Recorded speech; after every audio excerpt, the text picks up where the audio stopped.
Oh God, Merry Christmas again. Yeah, I know I already said it this morning. I told you to go enjoy your families. I told you to turn off the screens. And honestly, I meant to do the same. I was sitting there with a glass of wine trying to ignore the markets for 12 hours. But I would not be turning this camera back on right now if this weren't an emergency. I need you to put down the eggnog for a few minutes. I need you to step away from the noise and look at the hard data that just landed on my desk from the other side of the world. The Chinese silver market just screamed a warning that is impossible to ignore. This isn't a chart guess. This isn't a maybe. This is a mathematical fracture in the global financial system. Ladies and gentlemen, Asian guy here, I want you to stare at the number I'm about to put on the screen, 8,053s. This is not a typo. This is not a clickbait thumbnail. This is the real verified price of physical silver in Shanghai right now. More precisely, this is the settlement price for the Shanghai Futures Exchange SHFE front month contract A2601, which closed at 18,145 yuan per kilogram right before their holiday break. I'll link the source in the description if I remember. Now pull up your broker app in the US and look at the price there, 71 to 80 dollars. Do you see the problem? That's a $927 per ounce difference. In professional trading, we don't call that a spread. We call that a broken market. And I know the skeptics are watching. I know the trolls are already typing Asian guy. You're just inventing numbers. So let's do the math together. Get your calculator out. I'm using the official SHFE settlement data and the current USD-CNY exchange rate of 7.06. Step 1, take the Shanghai price 18,145 yuan per kilogram. Step 2, convert it to US dollars, 18,145, 7.66 is to 589.92 per kilogram. Step 3, convert kilograms to troy ounces because silver is measured in troy ounces, not standard ounces, not 35, and there are 32. 15 ounces in a kilo. Step 4, 2 divided by 32 life equals $80.55 per ounce. The math is undeniable. So here's what that means in plain English.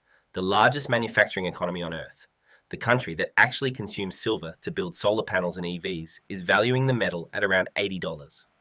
Meanwhile, the paper market in New York, where bankers trade digital promises, is pretending the price is $71. Now, why is that terrifying for the banks? Because in a normal, healthy market, a gap like this doesn't survive. If silver is $9 cheaper in New York, then every bank, hedge fund, and algorithm on the planet should be buying in New York, flying the metal to Shanghai, and selling it for a risk-free $9 profit. That's called arbitrage. It's the gravity that keeps global prices glued together. Normally, the spread is 50 cents, maybe a dollar in extreme volatility. But 920 cents means the gravity is gone. That means the arbitrage mechanism has snapped.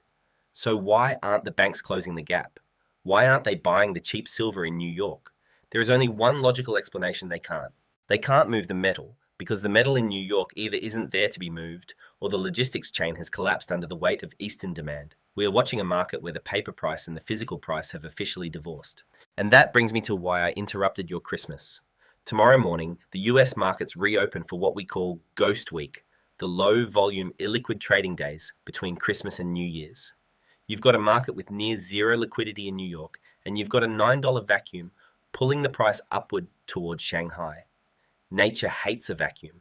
That gap has to close. And since China isn't going to lower their price when they have a shortage, New York has to rise. We are staring down the barrel of a massive gap up when the algorithms wake up and realize just how mispriced they are. Now, let me explain why this premium exploded in the first place. We have reports pointing at specific industrial sectors in China, solar and EV, that are panic hoarding metal regardless of price. Why would China pay $9 above the global spot price? Why aren't they waiting for a dip? Why are they panic buying at all-time highs? If this were a speculative mania like GameStop or crypto, the buyers would be retail traders chasing a chart. But the volume we're seeing on the Shanghai Futures Exchange is not coming from retail accounts. It's coming from commercial hedging accounts. The whale buying silver in China right now is not a hedge fund. It's not a bank. It's the factory floor. We are witnessing an industrial run on the bank. And unlike a financial run where you just want your cash back, an industrial run is life or death. If you don't get your metal, your factory shuts, your workers go home, your company dies. That's why they're paying $80, because the alternative is zero. Start with the first driver, the one everybody talks about, but almost nobody understands at scale: solar photovoltaics. PV. China controls over 80% of the global solar panel manufacturing supply chain. For years, Western analysts repeated the same lullaby: don't worry about silver demand. Solar companies will thrift it away. They'll use copper. They'll reduce the silver paste. That story just died. I've got a report here from the China Photovoltaic Industry Association CPIA, released just before the holiday, showing that despite the high silver price, silver consumption per watt has stopped falling. They hit the thrifting wall. You can't cut silver content any further without sacrificing panel efficiency. And here's the kicker: TOPCon technology. The industry is rapidly shifting from the old PERC cells to the new TOPCon and 8JT cells. These high efficiency panels require 50% to 80% more silver than the old ones. So, at the exact moment global mine supply is flatlining the Chinese solar industry, just realize they need more silver per unit, not less. We're seeing verified reports from Jiangsu province, the heart of solar manufacturing, that factories are bypassing standard supply chains. They're not waiting for delivery from refiners. They're going straight to the Shanghai exchange and taking delivery of 15 key bars. They're melting down investment-grade bars to turn them into industrial paste. That is desperation. That is a sector realizing 2026 is going to be a year of famine, and they're eating everything in the cupboard before the year even starts. But if solar were the only engine, maybe the system could limp through. The real panic, the reason the premium blew out to null this week, is coming from the electric vehicle sector. We need to talk about the Samsung shock. Earlier this week, reports circulated about the mass production timeline for Samsung's new solid-state batteries. These batteries are a game-changer: 600-mile range, 9-minute charge time. But the anode isn't graphite, it's a silver carbon composite. The supply-side implications are horrifying. A standard EV uses about 20 to 50 grams of silver for contacts and switches.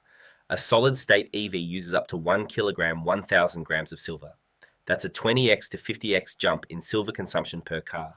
Now connect that to China. China is the world's largest EV maker, BYD Seal NIO. Do you think they're going to let Samsung corner the market on next-gen battery tech? No.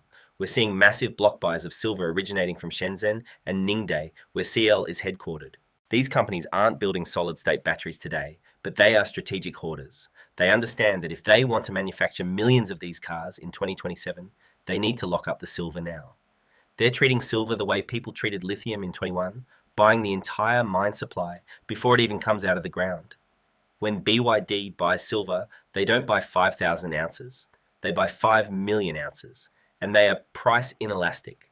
They don't care if it's $70 or $80. They care about controlling the supply chain so they can crush competitors. So we have solar panic plus EV hoarding. What does that do to inventory? Look at Shanghai Futures Exchange SHF warehouse stocks. In 21, these warehouses held over 3,000 tons of silver as of the December 23rd close. Now they're down to less than 800 tons and falling fast. That's a 75% drawdown in visible inventory. And the registered warrants, the metal actually available for immediate delivery, are even lower, practically zero.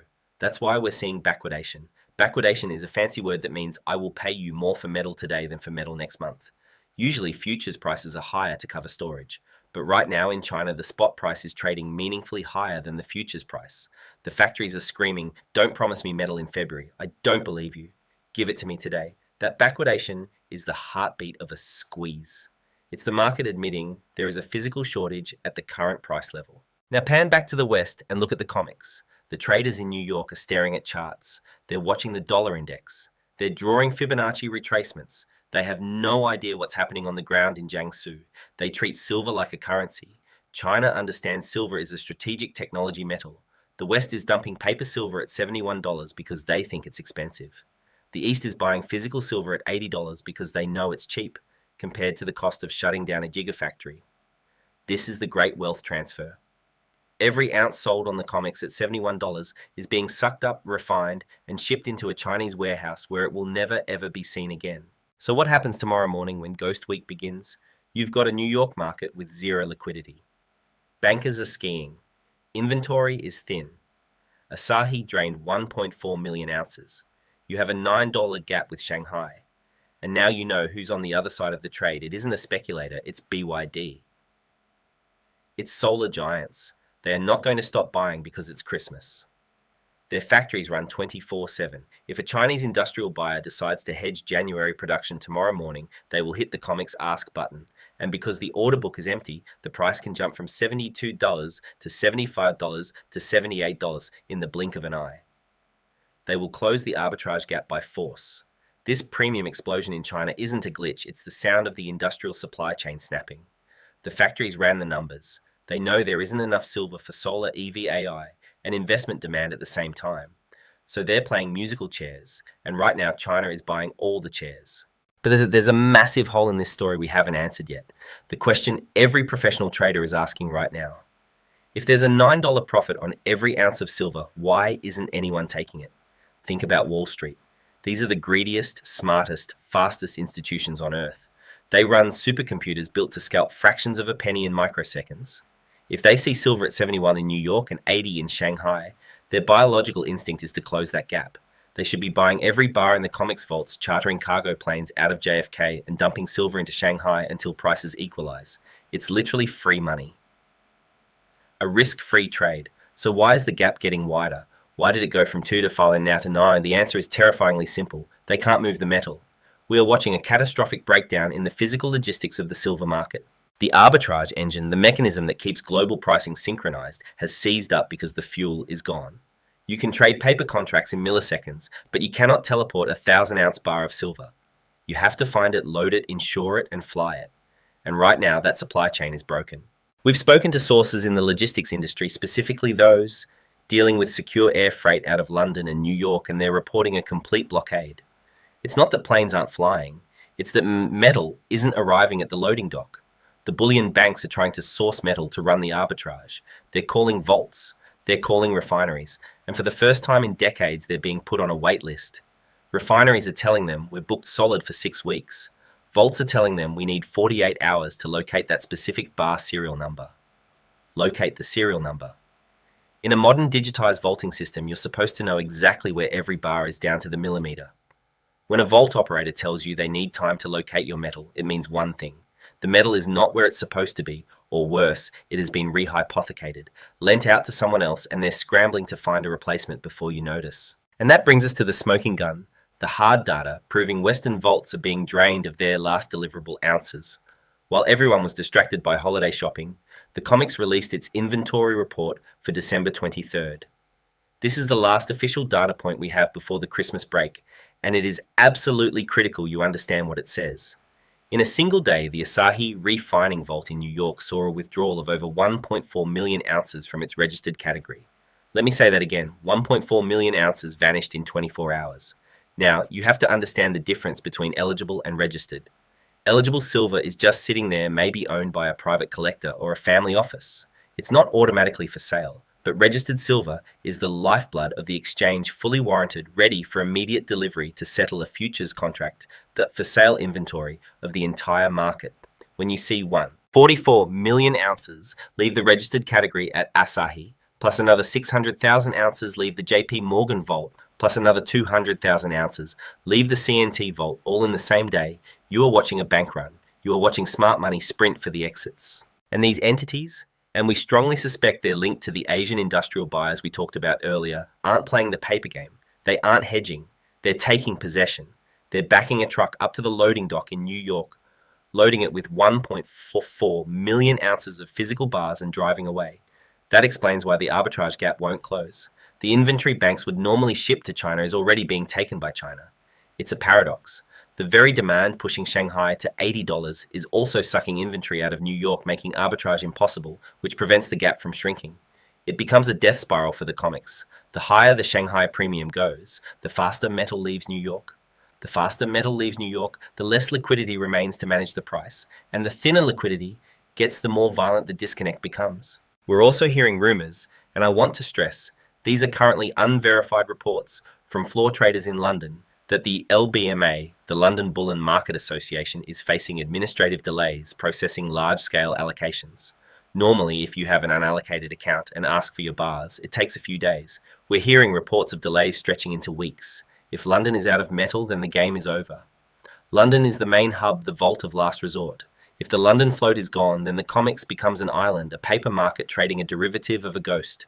That's why the Ghost Week starting tomorrow is so dangerous. New York has been hollowed out. Registered inventory is plunging to historic lows. The float, the actually available metal, is razor thin. And tomorrow morning, the electronic markets turn back on. You have a non-incentive for anyone with physical metal to sell it in Shanghai. But there's no metal left to ship. So what happens if you can't ship metal to close the gap? The only variable left that can move is price. The New York paper price must rise to meet reality. It cannot stay at 71 while the physical world is transacting at $80. The math doesn't allow it. The banks are trapped. They are short paper contracts in New York, but they've lost control of the physical inventory. They're like a poker player who bet the house on a bluff and the other player just turned over a royal flush. The other player is China, and China isn't bluffing. They're taking the chips, they're taking the table, and they're taking the metal. We are witnessing the end of the paper price era. For 50 years, New York told the world what silver was worth. Today, that authority has been revoked. The price is being set on the loading docks of Shanghai, and New York is just a lagging indicator. Now we need to talk about tomorrow morning, December 26th. We are about to watch a collision between two unstoppable forces, the liquidity vacuum of Ghost Week and the price magnet of the $9 Shanghai Premium. Usually, when those forces collide, you get volatility. But this time, because the physical bridge is broken, we're likely to get something much more dangerous, a super gap. First, here's the battlefield. Tomorrow, 90% of senior traders at JP Morgan, Goldman Sachs, and HSBC are on vacation. They're in Aspen, they're in the Hamptons. Their desks are being run by skeleton crews, junior traders, and automated maintenance algorithms. That means the order book is paper thin. On a normal day, you might have 500 contracts for sale at 71.50. Tomorrow, you might have 50. That is the liquidity vacuum. Tiny money can move price a long way. Now, enter the high-frequency trading algorithms, HFT bots. These machines don't know it's Christmas. They don't know Asahi is empty. They only understand math, and the math is screaming. The algorithm sees asset A Shanghai 8053s, asset B New York 7126, instruction by asset B until price A equals price B. Normally a human would step in and say, wait, we can't ship the metal, don't buy. But the humans are skiing and the algorithms are on autopilot. So tomorrow morning, when Shanghai opens and confirms that $80 price, the New York algorithms will try to close the gap, the only way they know how, by bidding up the paper price. Here is how the squeeze plays out step by step. The trigger, a Chinese industrial hedger BYD or a solar company, places a large buy order because they need inventory. They don't care about the holiday. The vacuum, that order hits the comics. But because it's Ghost Week, there are no sellers at $70.30, no sellers at $71.40. The slip, the order immediately slips up to $72 just to fill the first few contracts. The algo chase the HFT bots, see the jump, see the Nile premium, calculate arbitrage opportunity, and pile in.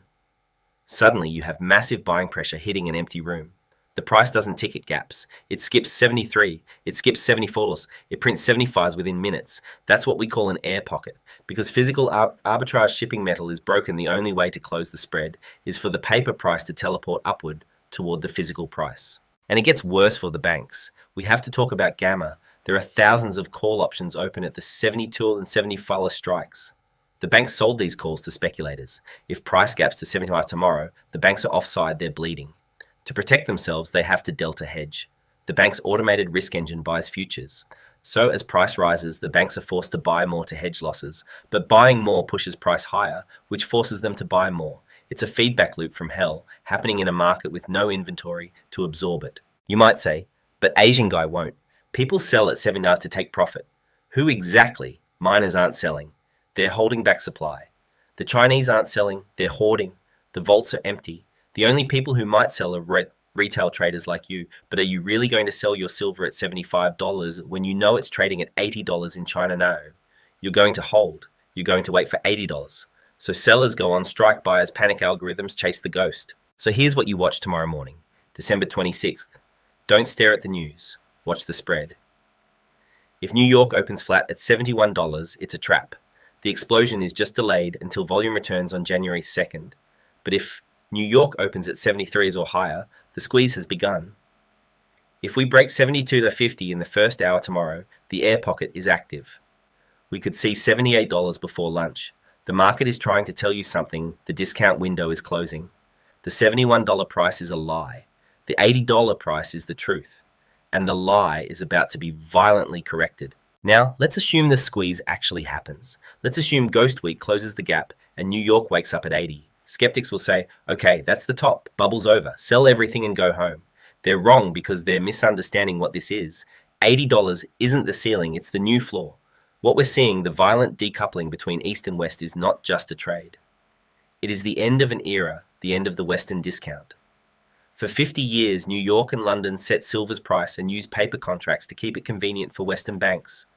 But today, with Shanghai printing $853, that era is over. Pricing power moved east, and China isn't trying to manage price. China is trying to secure metal. Once New York capitulates and matches $80, the suppression mechanism breaks permanently. To understand why price can go higher than $80, you need to understand the psychology of a CEO. For the last 30 years, global industry ran on just-in-time inventory. If you were Samsung or Tesla or a solar manufacturer, you didn't stockpile silver, you trusted the market. You trusted that if you clicked buy on Tuesday, the metal would arrive on Wednesday. But what happens when the premium hits $9? What happens when vaults run dry? Trust evaporates. The world shifts from just in time to just in case. Every industrial CEO seeing a $9 spread thinks the same thought: if I don't buy 6 months of inventory right now, I might not get it later. That creates a hoarding supercycle. It doesn't matter if silver is $80. If you're building a 50,000 electric car and it needs 80 worth of silver, you pay it. If silver goes to 150 and the car now needs 150 worth of silver, does demand die? No, because you just added $70 to a $50,000 product. It's irrelevant to the sticker price, but critical to function. Silver is inelastic, and in an inelastic market, when confidence breaks, the price doesn't just double, it adds a zero. Now consider the banks, the paper masters. Their whole game relied on one bluff: if you buy futures, we can deliver the metal. The $80 Shanghai price calls that bluff. If banks try to short silver at 80 to cap price, the arbitrage bots will buy the paper, take delivery, and ship it to China. The banks can't suppress anymore because they would instantly bleed physical metal. The cap is gone. The artificial ceiling that kept silver under 30, then under 50, has been removed. We're entering pure price discovery. And in price discovery, price must rise high enough to do one of two things: destroy demand or create supply. Destroy demand. Solar and tech need silver. They can't just swap it out on command, so demand is sticky.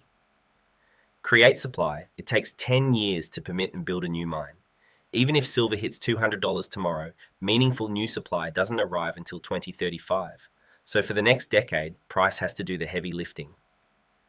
$80 is the wake-up call. 25 to 150 is the equilibrium needed to balance the deficit. So here's my forecast for the reality of 2026. We will watch a bifurcated market dissolve into a unified bull market. Right now, we have two prices, 71 and 80. By January, we'll have one price, 80 plus. Once that merge happens, Western investors, pension funds, retail stackers will realize the shortage is real. They've been sidelined, afraid of the bank smackdown. But when they see the banks are powerless, when they see $80 holding as support, investment capital floods in. Industrial panic is the floor. Logistics breakdown is the squeeze. Investment FOMO is the rocket fuel. That's the recipe for a move that makes 1980 look like a warm-up. But there's a danger here. Not a danger of a crash, but a danger of psychology. When silver hits $80, your brain will scream, "That's too high, sell." You've been trained to think 30 is high and 50 is the top. You have to rewire your brain for the new reality. In a world where the dollar is dying and China pays 80 for strategic metal, 80s is cheap. 80 is the new $20. If you sell at 80, you're trading a scarce strategic asset for a depreciating paper currency at the exact moment the asset is about to go vertical.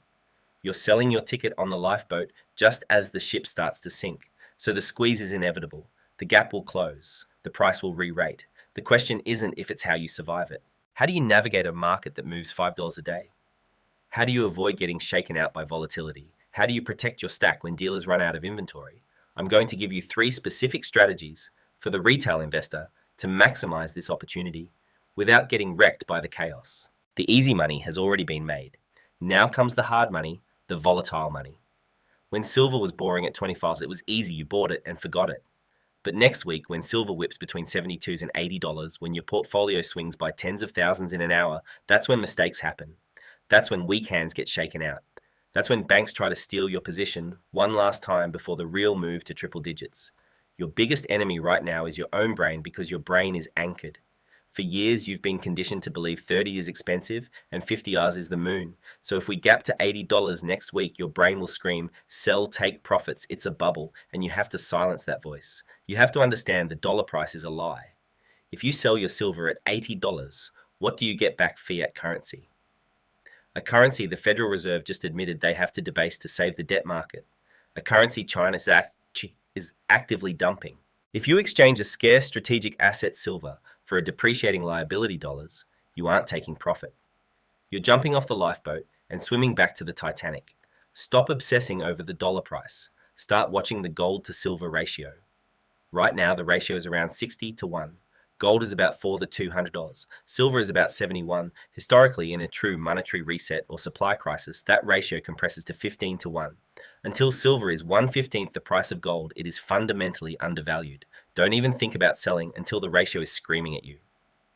$80 isn't the signal. Second, next week, during Ghost Week, volatility will be nauseating because liquidity is so thin. We could see a flash crash. You could wake up Tuesday and see silver down $4 in a single minute because an algo dumped a block of futures. The media will scream silver crash bubble burst. Your phone will flash red, ignore it. Remember the Shanghai price. Remember industrial panic. If spot prints $68 on your screen, ask yourself a simple question. Can you actually buy physical metal at $68? Go check the online dealers. Call your local coin shop. I guarantee they won't be lowering prices, they'll be raising premiums. They know the physical market is broken. If the paper price crashes, it's a gift, the fake price diverging from the real price. Don't get stop lost out of your position by a paper game. If you hold physical, you're immune to the flash crash. You hold the ounces, not the contract. If you hold miners or ETFs have conviction, the paper price must eventually reconnect with physical reality 80 plus. Third, and this is the most practical advice I can give you, we're racing toward the point of unobtainium. As the arbitrage gap widens, the flow of metal from west to east accelerates. We're hearing major US dealers are already running low on 100-ounce bars and sovereign coins, Eagles, Maples. There is a very real chance that in January 2026, the buy button disappears. You'll open a website and everything will be out of stock or pre-order only. 6 to 8 weeks delay. When that happens, the number on the screen becomes irrelevant. It won't matter if spot is $80 or $100 if you can't buy any. So the strategy is simple. If you have cash on the sidelines that you intend to put into silver, do it now. Don't try to time the dip next week. Don't try to save 50 cents. Secure the ounces while they're still available for immediate delivery, because once Ghost Week closes the gap and headlines break about the $80 Shanghai price, a retail stampede will clear out remaining inventory in 48 hours. And I want to close this with why we're even talking about it. It's not just about making money. We are living through a historic pivot point. For 50 years, the Western financial system used paper derivatives to suppress the price of real assets, keeping silver cheap to subsidize their industries and their currencies. But the East, China, India, Russia, the BRICS has called the bluff. They're draining the vaults. They're demanding physical delivery, and they're forcing the world back toward a system based on reality.